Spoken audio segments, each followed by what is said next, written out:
Oh, for a muse of fire that would ascend the brightest heaven of invention. A kingdom for a stage, princes to act, and monarchs to behold the swelling scene.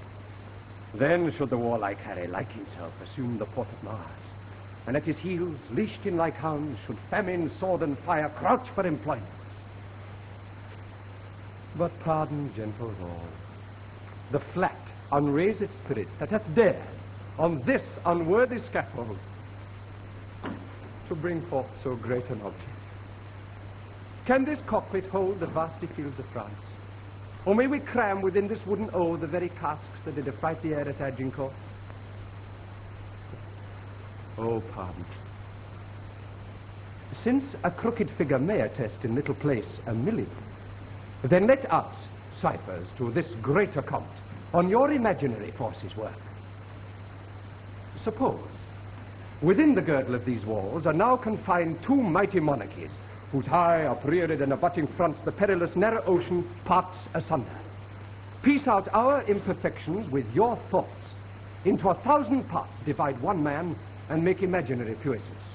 Think, when we talk of horses, that you see them, printing their proud hoofs to the receiving earth.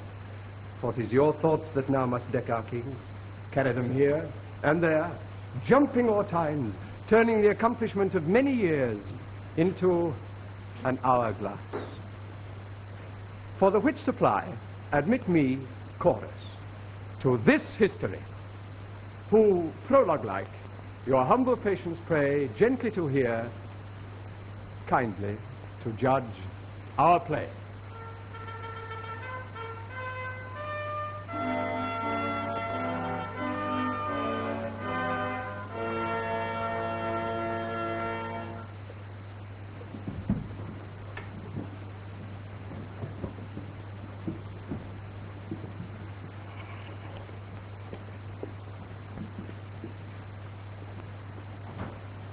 Where is my gracious Lord of Canterbury?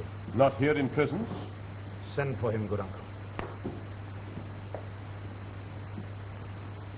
Shall we call in the ambassador, Manish? Not yet, my cousin. We will be resolved before we hear him that some things await that task our thoughts concerning us and France. God and his angels guard your sacred throne and make you long become it. Sure, we thank you. My learned lord, we pray you to proceed, and justly and religiously unfold why the law saileth that they have in France, or should not, bar us in our claim. And God forbid, my dear and faithful lord, that you should fashion, rest, or bow your reading, or nicely charge your understanding soul with opening titles miscreate, whose right suits not in native colours with the truth. For God doth know how many now in health shall drop their blood in approbation of what your reverence shall incite us to. Therefore take heed how you impawn our person, how you awake our sleeping sword of war. We charge you in the name of God, take heed. For never two such kingdoms did contend without much fall of blood, whose guiltless drops are every one a woe, a sore complaint against him whose wrongs give edge unto the swords, whose wants make such brief waste in mortality. Under this conjuration, speak, my lord.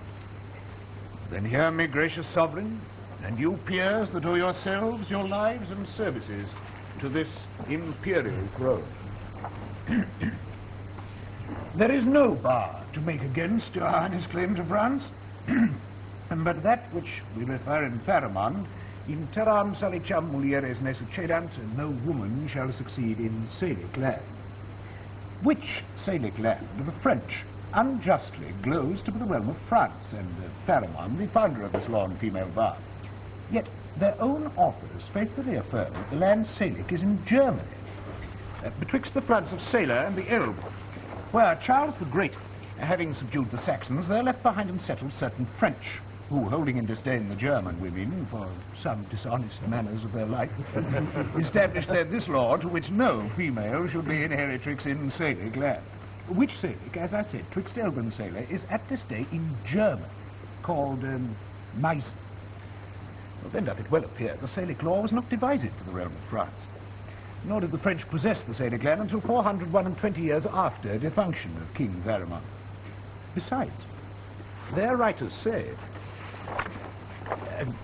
King Pepin, being descended of Blithild, which was daughter to King